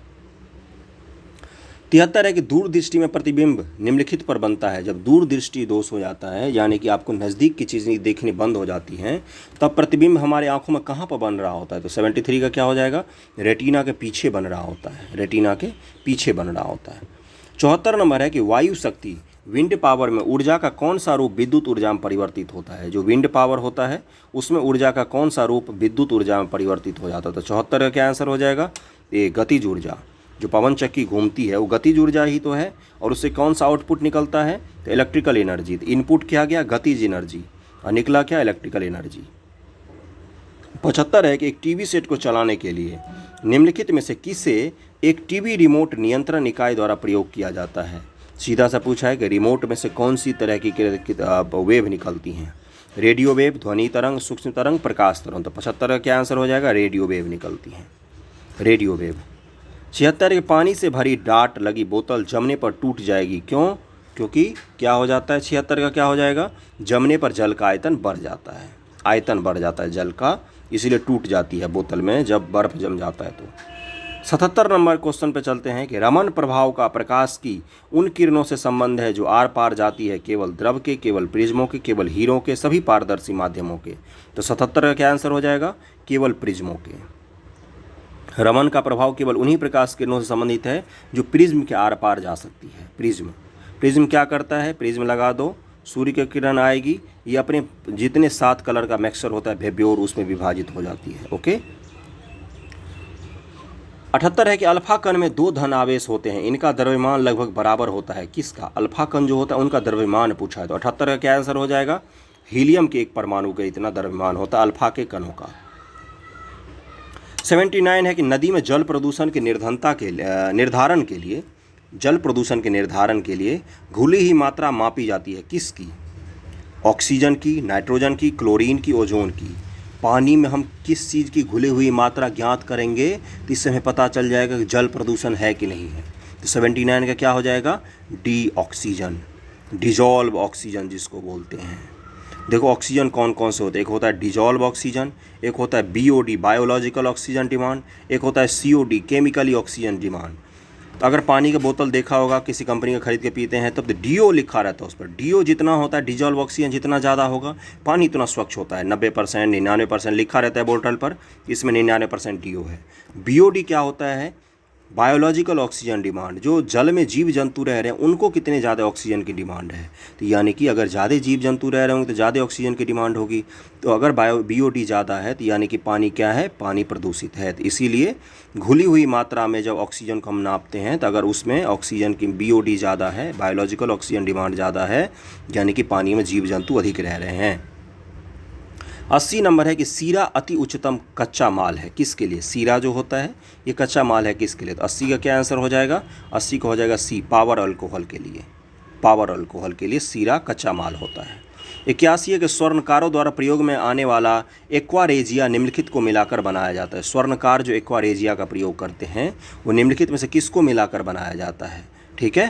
तो 81 का क्या आंसर हो जाएगा, 81 का हो जाएगा बी, नाइट्रिक अम्ल या हाइड्रोक्लोरिक अम्ल, नाइट्रिक अम्ल या हाइड्रोक्लोरिक अम्ल, ठीक है, इसी का बना होता है वो। ओके, अगले क्वेश्चन पर चलते हैं। अमोनिया फॉस्फाइड का प्रयोग किया जाता है के रूप में, अमोनिया फॉस्फाइड का प्रयोग 82 नंबर है किसके रूप में किया जाता है, ये पूछा है इसने। 82 का क्या हो जाए, कीटनाशक के रूप में अमोनिया फॉस्फाइड का प्रयोग किया जाता है, ठीक है। इसका उदाहरण है सल्फास व कीकोफॉस इत्यादि। अमोनिया फॉस्फाइड का प्रयोग कीटनाशक के रूप में किया जाता है। 83 है कि निम्न से कौन सा एक कथन सही है, ये पूछा। NaCl की मौजूदगी में प्लास्टर ऑफ पेरिस की दर में वृद्धि होती है। NaCl नमक है, प्लास्टर ऑफ पेरिस में जिप्सम होता है, उसका क्या लेना देना, तो ये तो गलत ही हो गया। 83 का ये तो गलत ही हो गया। बी है कि सीमेंट में जिप्सम का योग उसकी स्थापन दर को मंद करने के लिए किया जाता है। 83 का क्या आंसर हो जाएगा, ये भी गलत है बी। सी है कि सभी क्षारीय मृदा धातु जल योजित लवण उत्पन्न करते हैं, ये भी गलत है, सभी क्षारीय नहीं करते हैं। और डी है 83 का बेरियम तथा स्ट्रॉन्सियम प्रकृति में मुक्त रूप में पाए जाते हैं। तो 83 का क्या आंसर हो जाएगा, डी, ये सही है। 83 का डी हो जाएगा। सीमेंट में जिप्सम का प्रयोग उसके स्थापन दर को मंद करने के लिए किया जाता है, जबकि मोर्टार का प्रयोग जमाने के लिए किया जाता है। बेरियम और स्ट्रॉन्सियम प्रकृति में मुक्त रूप से पाए जाते हैं। और NaCl प्लास्टर ऑफ पेरिस में बिल्कुल भी नहीं होता। प्लास्टर ऑफ पेरिस का घर के POP जो करते हैं उसमें होता है। NaCl तो नमक हो गया ना। 84 नंबर पे चलते हैं कि हर्पेटोलॉजी में अध्ययन किया जाता है। हर्पेटोलॉजी जो होता है उसमें किसका अध्ययन करते हैं हम, जो 84 का क्या आंसर हो जाएगा, सी, सरीसृपों और उभयचरों का। बायोलॉजी का पूरा MCQ मैंने करवाया है घटना चक्र से, प्रीवियस ईयर क्वेश्चन अगर आएगा बायोलॉजी से तो उसी से आएगा, तो जाकर देख लेना, मिल जाएगा चैनल पर, मिले बायोलॉजी का घटना चक्र का previous year, most important. Dinosaur का स्वर्ण युग था, कौन सा, डायनासोर का स्वर्ण युग। 85 का क्या आंसर हो जाएगा, सी, मेसोजोइक युग। मेसोजोइक में 65 करोड़ वर्ष पहले विलुप्त हो गए थे ये सारे, ठीक है, डायनासोर। और इस मेसोजोइक में कौन कौन सा युग आता है, Triassic, Jurassic, Cretaceous. Jurassic park तो मूवी भी देखी होगी। 86 नंबर क्वेश्चन पर चलते हैं। निम्न से किस कोशिकांग को कोशिका का पावर हाउस कहते हैं। कोशिका का पावर हाउस किसको कहा जाता है, ये सबको पता होना चाहिए। तो 86 का क्या आंसर हो जाएगा, 86 का हो जाएगा माइटोकॉन्ड्रिया। 86 का बी हो जाए, माइटोकॉन्ड्रिया को कहा जाता है पावर हाउस, इसी में एटीपी बनता है। एटीपी हमारे शरीर का ऊर्जा यहीं पर निर्माण होता है। 87 पे चलते हैं। मानव त्वचा में उपस्थित ताप संसूचक संवेदी होते हैं, जो हमारे त्वचा पर टेम्परेचर के लिए, जो हमारे टेम्परेचर बताने के लिए लगे हुए हैं, उनका संवेदी पूछा है। शरीर में जो नेचुरल रूप से होते हैं वो कितना तक संवेदी होते हैं। तो 87 का क्या आंसर हो जाएगा? 780 नैनोमीटर तरंग दैर्घ्य के लिए भी वो संवेदी होते हैं हमारे शरीर में जो लगा होता है, ठीक है, जिसे बाह्य त्वचा या एपिडर्मिस कहते हैं। एपिडर्मिस जो होता है उसी पर ये चीज़ होता है, ठीक है, एपिडर्मिस। और 780 नैनोमीटर तरंग दैर्घ्य के लिए भी ये सेंसर काम कर सकता है। ये हमारा नेचुरल सेंसर है शरीर में। 88 है कि मनुष्य की खोपड़ी में कितनी अस्थियां होती हैं? शुद्ध रूप से जीके का क्वेश्चन। 88 का क्या आंसर होगा? इसने दिया है 88 का आंसर ई दिया है। और 29 खोपड़ियाँ होती हैं। कितना क्लोज ऑप्शन है? 28, 30, 29 होती है, याद रखना। 29 खोपड़ी होती हैं, 29 हड्डियाँ होती खोपड़ी में। 89 है कि हमारे शरीर का अधिकतम भार बना है। अधिकतम भार किसका होता है हमारा शरीर में? 89 का क्या हो जाएगा? जल का होता है, 70%। इसलिए जब किसी का शुष्क भार हम निकालते हैं, शुष्क भार पढ़ा होगा, इकोलॉजी में निकालते हैं हम, पिरामिड जब बनाते हैं भार के हिसाब से। शुष्क भार जब निकालना, जैसे कोई इंसान है मान लो 100 किलो का, तो उसका शुष्क भार कितना होगा? 30 किलो होगा मात्र, क्योंकि 70% उसमें जल है। 90 नंबर क्वेश्चन है कि निम्नलिखित में से किस हार्मोन में आयोडीन मिली होती है? आयोडीन किस में मिली होती है? पिछली बार बीपीएससी ने पूछा था कि थायरॉक्सिन जो हार्मोन है वो क्या काम करती है, तो क्या होगा? 90 का आंसर हो जाएगा सी, थायरॉक्सिन। थायराइड बीमारी जो होती है आयोडीन के कारण, तो वो यही थायरॉक्सिन हार्मोन की ही कमी हो जाती है, इसमें आयोडीन मिली होती है। और ये थायराइड ग्रंथि श्वास नली के दोनों ओर स्थित 2 पसलियों से बनी होती है, और बस यही है, और इसी में आयोडीन होती है, ठीक है। 90 का क्या आंसर हो जाएगा? सी। 91 है कि एंटीबॉडीज़ का निर्माण किससे होता है? बहुत चर्चा में एंटीबॉडीज़ कोरोना के बाद।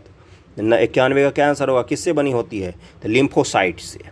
91 का सी हो जाएगा, लिम्फोसाइट से बनी होती है। 92 है कि हृदय स्पंदन एक विद्युतीय तरंग द्वारा निष्पादित होती है, जो कहाँ उपजती है? हमारा हृदय जो स्पंदन करती है वो ऊपर नीचे, तो वो विद्युतीय तरंग द्वारा निष्पादित होती है। ये विद्युतीय तरंग कहाँ उपजती है ये पूछा है, तो हृदय में ही उपजती है ये। ओके, 92 का क्या आंसर हो जाएगा? सी। 93 है कि प्रोटीन का मुख्य तत्व क्या होता है? प्रोटीन जो होता है उसका मुख्य तत्व क्या होता है? 93 का क्या हो जाएगा? 93 का होगा डी, कार्बन। प्रोटीन एक जटिल कार्बन युक्त पदार्थ है जिसका गठन कार्बन, हाइड्रोजन, ऑक्सीजन और नाइट्रोजन तत्वों के अणुओं से मिलकर होता है। मूल तत्व यही होते हैं हमारे शरीर के, कार्बन, नाइट्रोजन, ऑक्सीजन और हाइड्रोजन, जिसमें कार्बन सबसे अधिक होता है, इसमें कार्बनिक होता है प्रोटीन। और कुछ प्रोटीनों में इन तत्वों का अतिरिक्त आंशिक रूप से गंधक यानी कि सल्फर, जस्ता, तांबा, फास्फोरस भी पाया जाता है। कुछ प्रोटीन ऐसे होते हैं जिनमें ये सभी चीज़ भी पाया जाता है। अगले पर चलते हैं, 94 नंबर। मानव पोषण के लिए टमाटर बहुल स्रोत है। टमाटर किस चीज़ का स्रोत है? तो 94 का क्या आंसर हो जाएगा? साइट्रिक अम्ल का, साइट्रिक एसिड। किस फल में कौन सा एसिड पाया जाता है ये भी पूछता है बीपीएससी भर भर के, तो ये याद कर लेना। 95 जहाँ जीव रहता है उस सटीक जगह को क्या कहते हैं? परितंत्र, बायोम, निकेत या आवास? तो 95 क्या आंसर होगा? इसका होगा आवास, ए। 95 का ए हो जाएगा, आवास कहते हैं उसको, जहाँ जीव रहते हैं। खाद्य श्रृंखला, फूड चेन में मानव है एक निर्माता, केवल प्राथमिक उपभोक्ता, केवल द्वितीय उपभोक्ता या सर्वाहारी? तो 96 का क्या आंसर हो जाएगा? डी, सर्वाहारी है मानव। घास फूस और मांस दोनों तो खाते हैं ना। एक सेकेंड, ये थोड़ा ऊपर नीचे हो गया। 97 नंबर, 6 नंबर कर लिया था हमने, सर्वाहारी ऊपर हो गया थोड़ा सा। 97 नंबर है कि निम्नलिखित पारिस्थितिक तंत्रों में किसमें प्रजातीय विविधता, सापेक्षता काफ़ी अधिक होती है? ये पूछा है कि इनमें से कौन सा पारिस्थितिक तंत्र है जहाँ पर प्रजातियाँ अधिक पाई जाती हैं। ये बहुत बार पूछा है, समझ गए, इसलिए इसका आंसर निकालते हैं। 97 का क्या हो जाएगा? कहाँ पर? देखो, 2 ही जगह पाए जा सकते हैं। एक तो या तो वर्षावन होगा, सदाबहार वर्षावन जो होते हैं, या तो समुद्र होगा। ओके, तो इन्हीं दोनों में चलता है, तो किस में होगा? 97 का बी हो जाएगा। वर्षावन में सबसे ज़्यादा विविधता पाई जाती है, तो 97 का क्या हो जाएगा? बी। वर्षावन कहाँ पाए जाते हैं? विषुवत के 10-15 डिग्री ऊपर नीचे के आसपास वर्षावन पाए जाते हैं। 98 के विश्व ओजोन दिवस मनाया जाता है कब? तो 98 का क्या आंसर हो जाएगा? सी, 16 सितंबर को मनाया जाता है। 99 के पुरानी जलोढ़ मिट्टी या बांगर बिहार के निम्न से किस क्षेत्र में पाई जाती है? पुरानी जलोढ़ मिट्टी या बांगर बिहार के निम्न से किस क्षेत्र में पाई जाती है? जिन्होंने बिहार का मिट्टी या जलवायु नहीं किया है जाके केबीसी नैनो से कर लें, एक एक लाइन मैंने करवाया है, सारी मिट्टी या सब कुछ उसमें कॉलम बना के मिल जाएगा आपको। तो 99 का क्या आंसर होगा? 99 का होगा पटना और गया के क्षेत्र में मिट्टी बांगर और ये मिल जाता है। पूर्णिया गया, पूर्णिया पटना, दरभंगा पूर्णिया, तो इसमें से आंसर होगा पटना और गया का क्षेत्र में। 99 का ए हो जाएगा। 100 नंबर क्वेश्चन है कि निम्नलिखित में से कौन सा वन्य जीव अभयारण्य बिहार के मुंगेर जिले में स्थित है? वन्य जीव अभयारण्य भी हमने पढ़ा है, जाके पढ़ लेना, पढ़ना हो तो इसका क्या हो जाएगा? भीम बांध। भीम बांध वन्य जीव अभयारण्य की स्थापना 1976 में इमरजेंसी के समय में हुआ था और बिहार में मुंगेर जिले में की गई थी। यह 681.99 वर्ग किलोमीटर क्षेत्र में फैला हुआ है। 681.99 वर्ग किलोमीटर क्षेत्रफल में फैला हुआ है। 101 है कि बिहार में क्रांति को किस व्यक्ति ने नेतृत्व किया था? 1857 की क्रांति की बात कर रहा है। 101 का क्या हो जाएगा?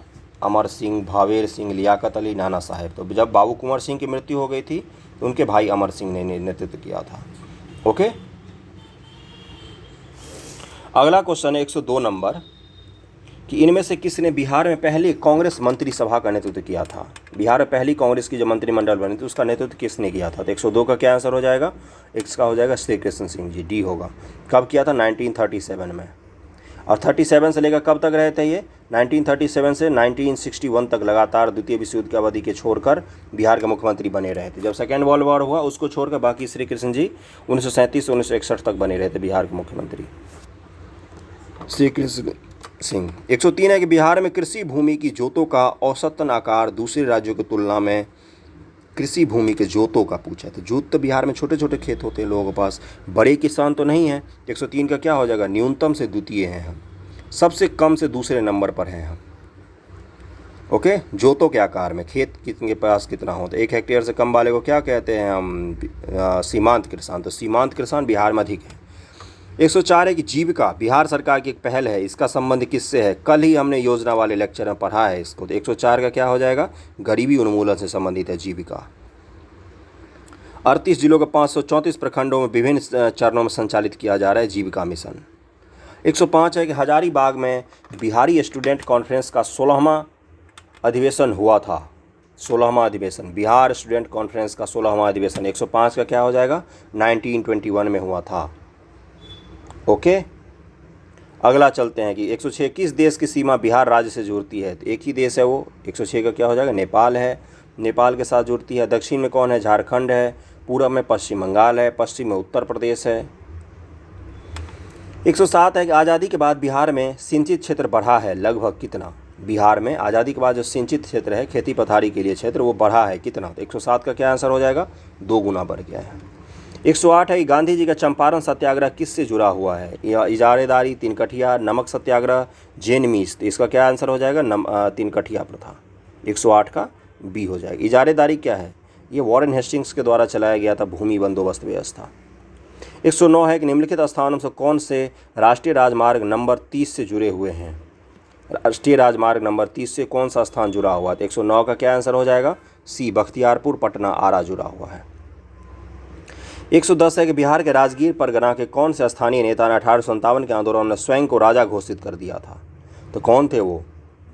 110 का क्या आंसर हो जाएगा? 110 का हो जाएगा बी, हैदर अली खान। हैदर अली खान, बिहार के राजगीर परगना का स्थानीय नेता हैदर अली खान 1857 के प्रथम स्वतंत्रता में स्वयं को राजा घोषित कर दिया था। ये हैदर अली मैसूर वाले नहीं है, ये बिहार के चंपारण के स्थानीय नेता थे। इन्होंने खुद को बोला कि हम ही राजा हैं यहाँ के।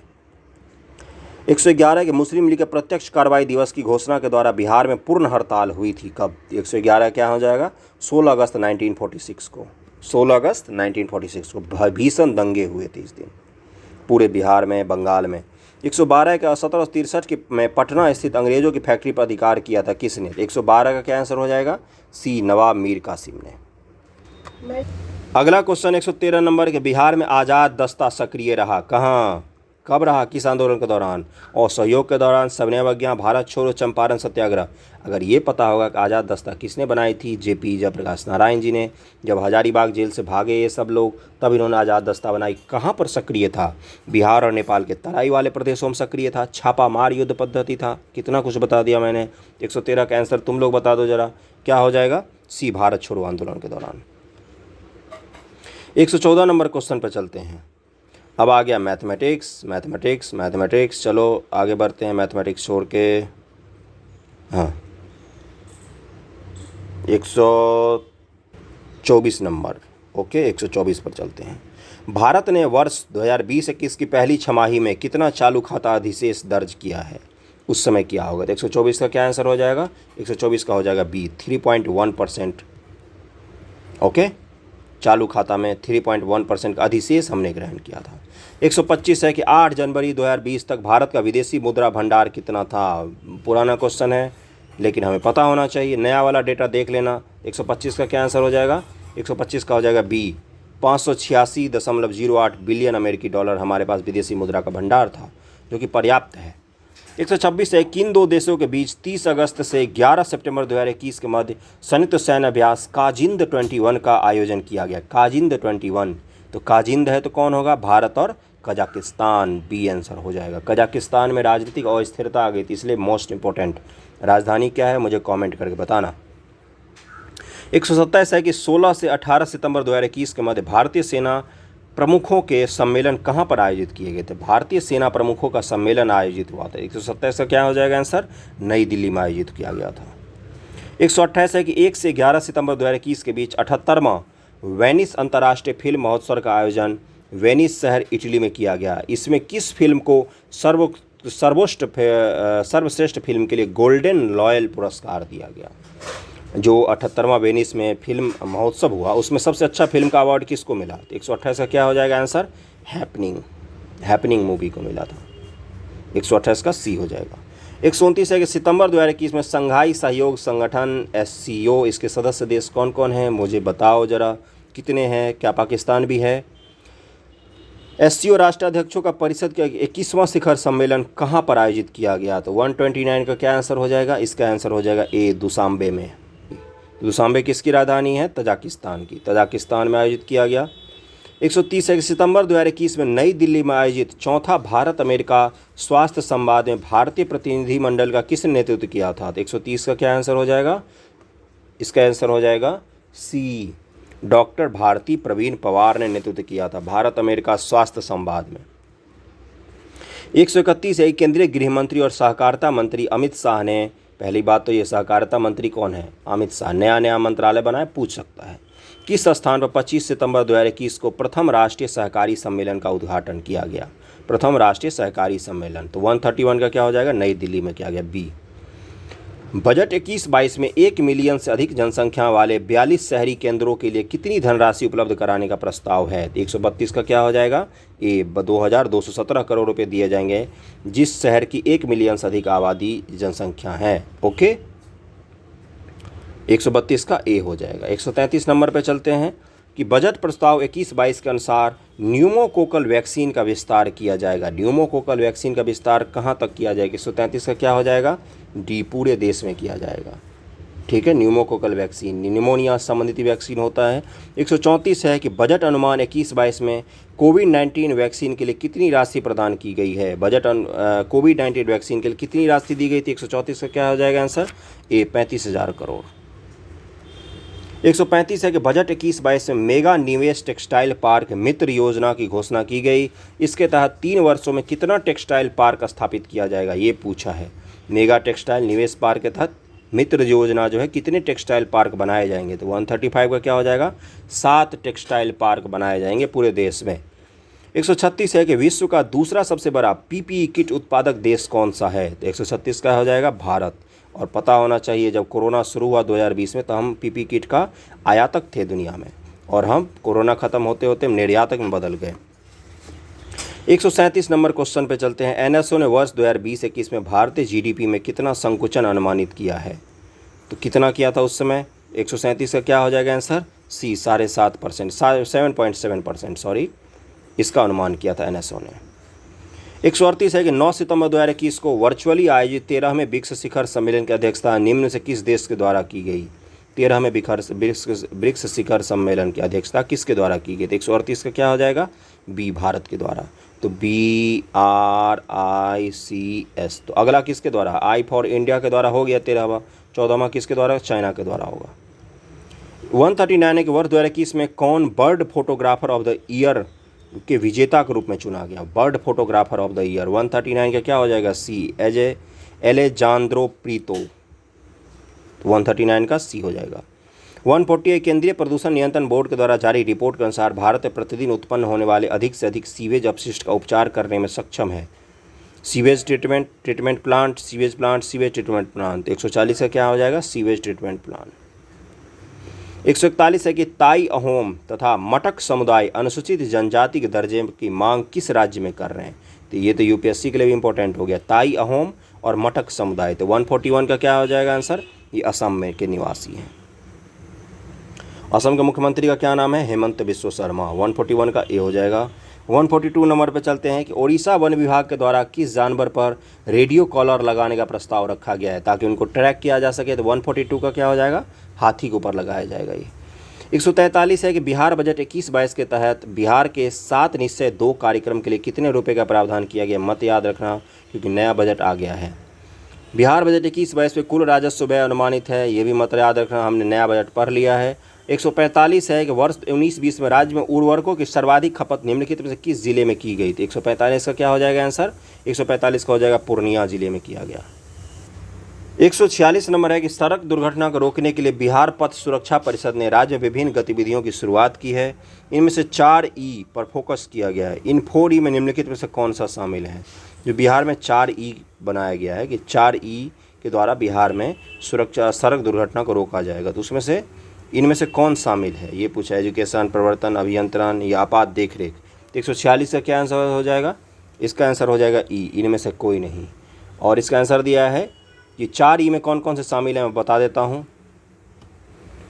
एजुकेशन एक ए हो गया। एजुकेशन के अलावा एनफोर्समेंट यानी कि प्रवर्तन बी भी है, और इंजीनियरिंग भी है सी भी है, और इमरजेंसी केयर भी है। तो ये चारों ही 4E ही लिखे हुए थे, तो ये 4E याद कर लेना। इन चारों को जब परिवर्तन किया जाएगा तब बिहार में सड़क दुर्घटना को कम किया जा सकता है।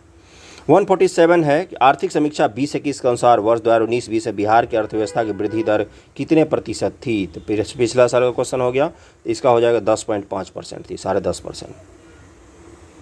148 है कि 15वें वित्त आयोग की अनुशंसा के अनुसार केंद्रीय कर व राज्य की हिस्सेदारी कितने प्रतिशत अनुशंसित है? तो 148 का क्या हो जाएगा आंसर? 41%। वित्त आयोग ने क्या बोला है? अभी जो NK सिंह है इन्होंने बोला कि 41% हिस्सा होना चाहिए, 1% कम कर दिया। पहले 42% हिस्सेदारी थी राज्यों का सेंटर के करों में, 1% कम हो गया तो 41%। ये भी पूछ सकते हैं कितने परसेंट कम कर दिया गया है, बढ़ा दिया गया, तो 1% कम किया गया है। 149 है कि वर्ष 19-20 में राज्य के प्रति व्यक्ति आय कितनी हो गई है? 19-20 में प्रति व्यक्ति आय कितनी हो गई थी? 149 का क्या हो जाएगा? 34,413 रुपये पर पर्सन बिहार का। 150 है कि बिहार बजट 21-22 में राजकोषीय घाटा कितने रुपए अनुमानित है? 21-22 में राजकोषीय घाटा कितने रुपए अनुमानित था? 150 का हो जाएगा 22,510.78 करोड़ रुपए। तो हमने 7वां टेस्ट सीरीज कंप्लीट कर लिया। वीडियो पसंद आए तो लाइक ज़रूर करना, शेयर सब्सक्राइब कर देना।